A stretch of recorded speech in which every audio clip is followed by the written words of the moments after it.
Hello everybody, welcome back again. Well, I'm doing something creative again and I wanted to show it to you. I made this little antique looking scroll as a junk journal embellishment, and I had this foreign book. I think somebody told me it was German or Dutch or something, I'm not really sure. And that's the color of the page is just so cool. Right now, I can't put my finger on that book. It is here somewhere, but I can't find it. But I'm going to show you how to make this with what I do have, what I can find. All right. So we're going to start out making our bead. This in here, I'm going to kind of do it like you would do a paper bead. So to make paper beads, I use plastic core Q-tips.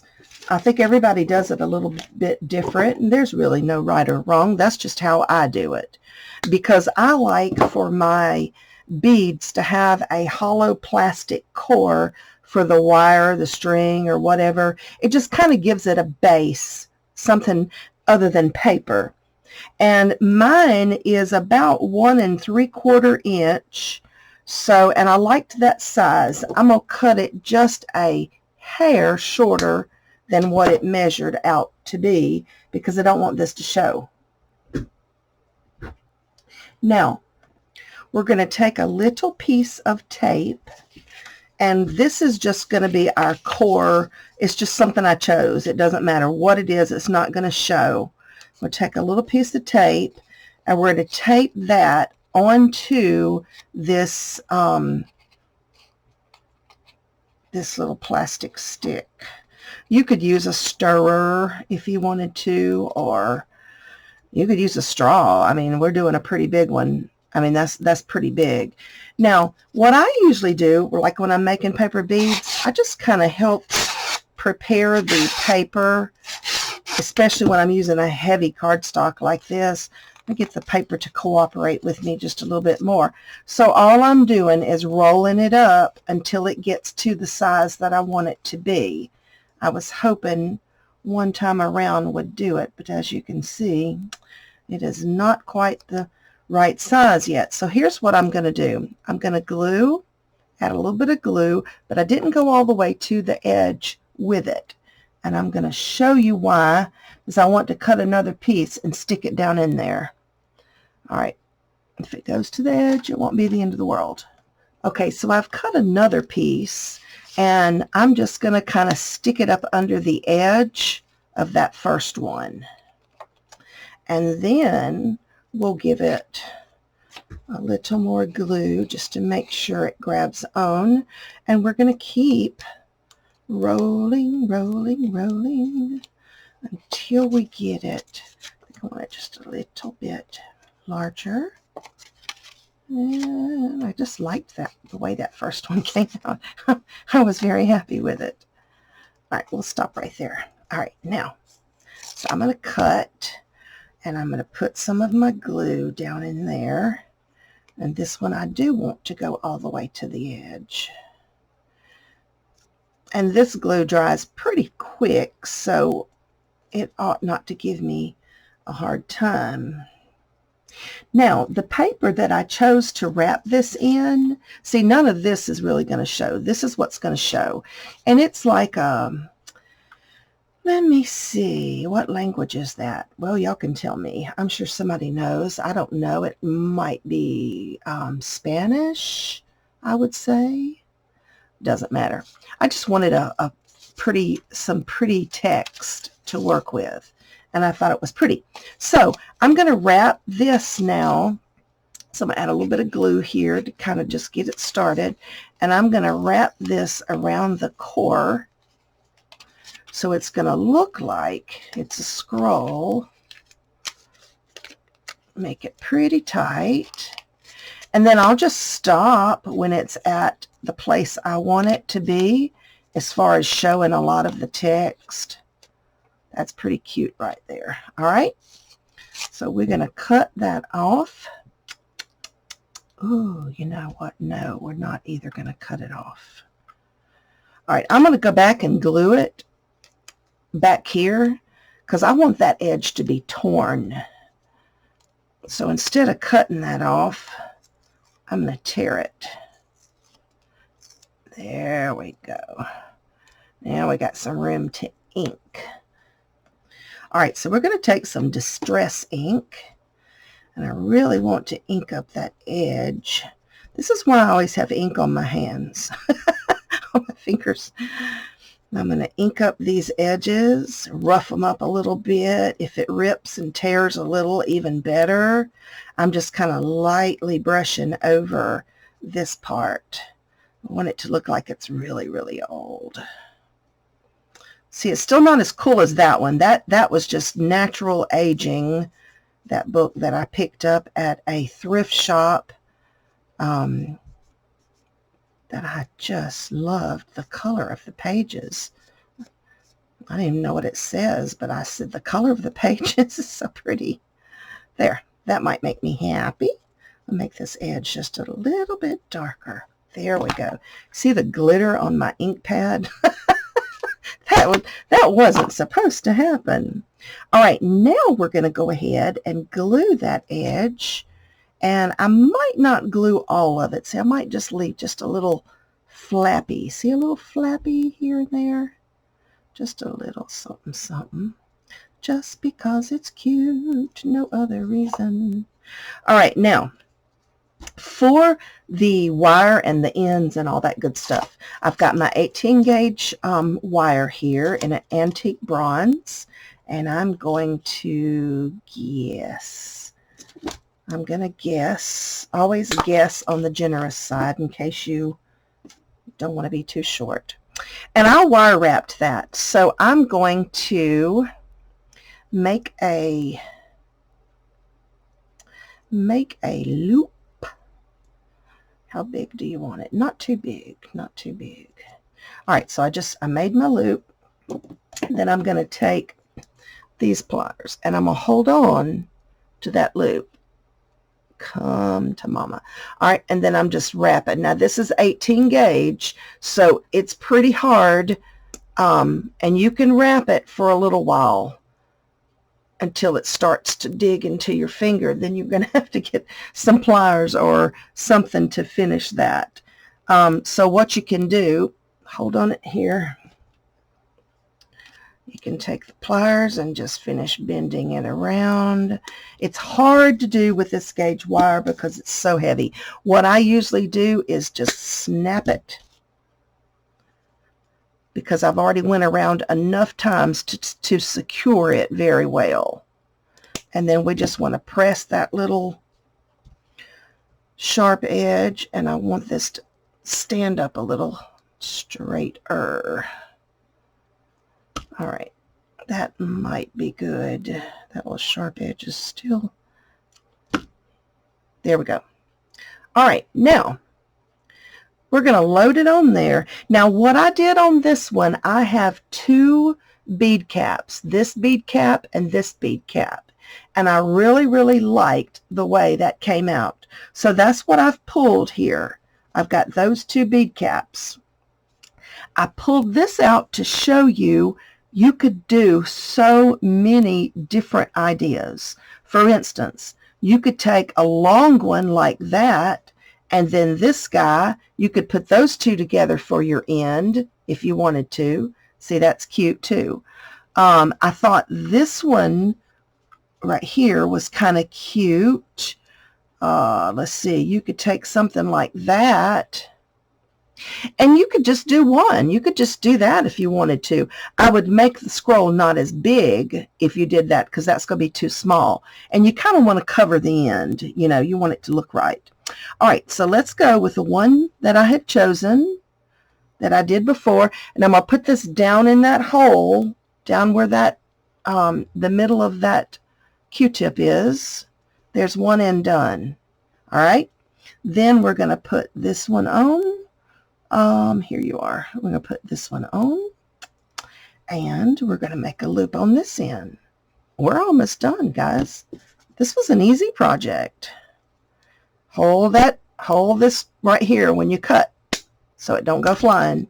And notice I cut flat. You don't want to cut at an angle. not on this one. You want to cut it flat so that when you bend it back around, you've got a nice flat end to sit up against your wires. Okie dokie. Now, and if it's not exactly like you want it, fix it. There we go. All right, now I've got a little room here, and I don't like that. So I didn't wire wrap this end either, did I? Well, maybe it's a good thing now, because now what I'm doing is I'm opening that back up, and I'm going down a little further on my pliers, and that's going to make that loop bigger, because what I'm wanting to do is tighten that. I don't want the slack. No, that was good English. I don't want any slack. Still going to have a little move to it. Ain't it so cute? Oh my goodness. All right, and then this is just a yarn that kind of looked like almost a suede, but for this one I've decided I'm going to tie it with some jute, and I don't want that much because this is a miniature scroll, so I don't want it to be that heavy, so I'm just kind of unraveling the 3 pieces.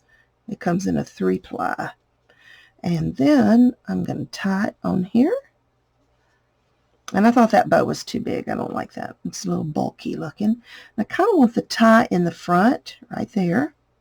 So I'm going to attempt to make a itty bitty bow. So the scroll doesn't really open. You can make it if you want to. You can make it really open. I think that one I did. I'm pretty sure I didn't glue that where it could open.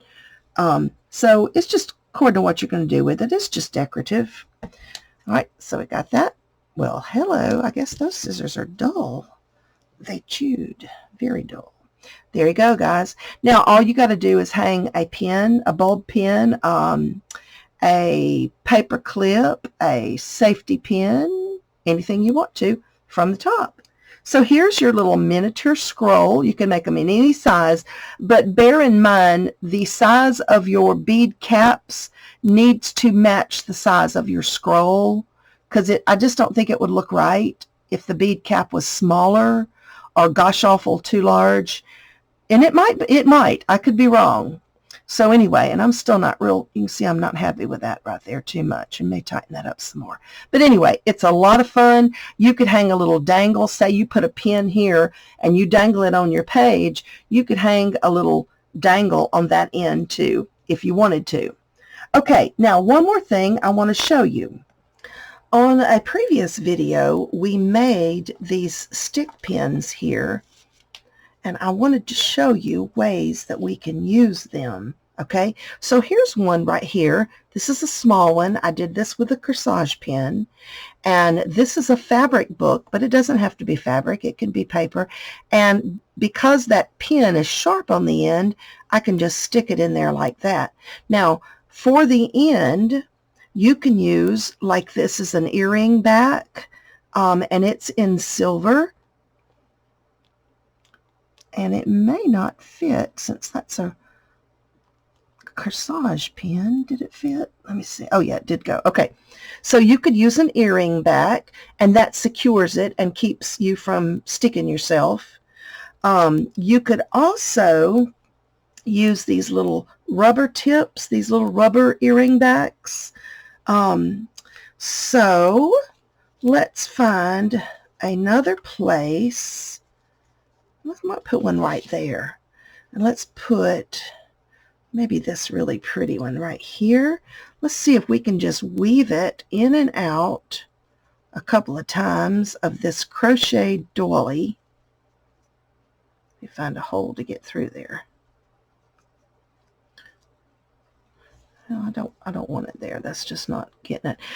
If you put it here, you know, these big holes, it's going to fly all over the place. So it's just going to fall and flop. So I'm trying to get in between some of these stitches so that I can make it a little tighter. There we go. So we could do that there. Now, I can put the little earring, let me get a bigger one. I can put the little earring rubber stopper on the end. to secure it on there and make sure nobody gets stuck. That wire is pretty heavy. Okay, let's see if that's going to stay pretty good. Well, it's a floppy page, so bear that in mind. Now, I'm going to show you another way you could attach these. Let me find a... Oh gosh, this is my favorite. This is one of my books that I made that I kept. I didn't put it in my shop. I love it. I just love it. It's got so many great things. How about this? Here's a good page to do something. So I'm going to show you something else you could do. See, these have some open holes here.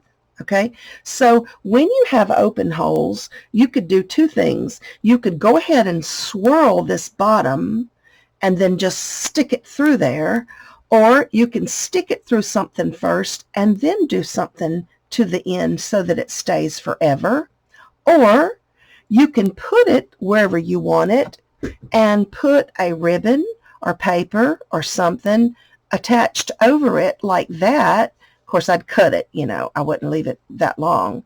So there's so many different things, but let's try a little swirl. Let's go in this hole, and let's go out that hole, and in this hole, and out that hole.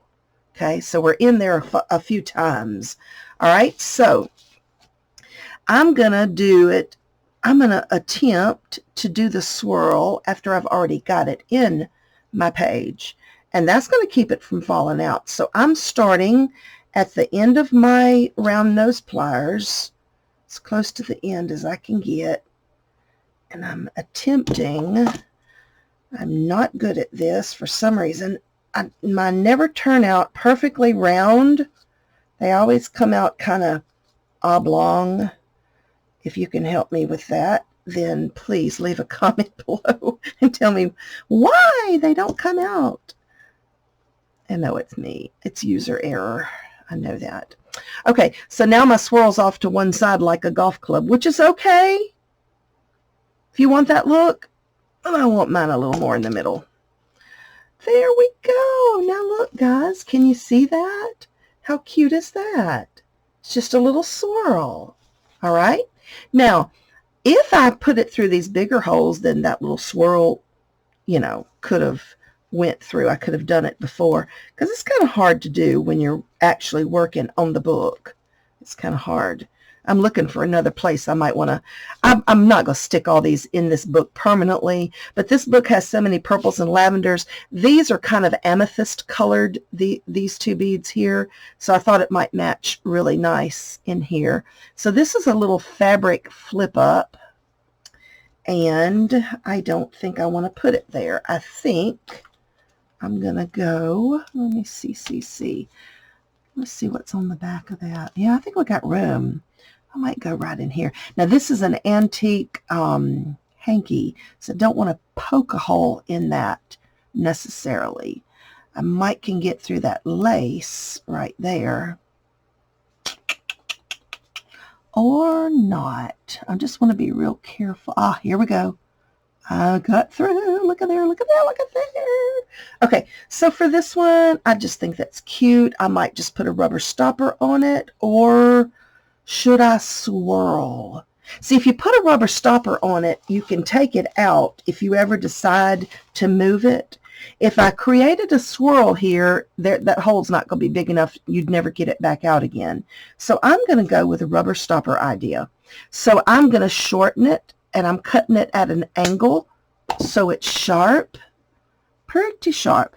But this way, if I decide to take it out and move it somewhere else, I can.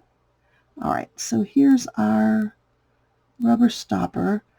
If you buy these things, make sure you buy the bigger ones. I've got some bigger ones and some little. These tiny things are so tiny. Okay, so it can move a little, but it's not going anywhere. And this also, I see that still didn't dry like I wanted it to, creates a little dangle on the side of your page, and I love dangles. So we won't do all of them. Look, I put a bird on that one, and that's sweet. Just some ideas, though. I just wanted to give you some ideas, show you some fun things to do with that. So anyway, guys, thanks for watching. Go have fun. Make some scrolls today. Make some stick pins for your journal. And I will link that video below so that you will have the instructions on that one too. Okay, guys, have a great day. Talk to you later. Bye-bye.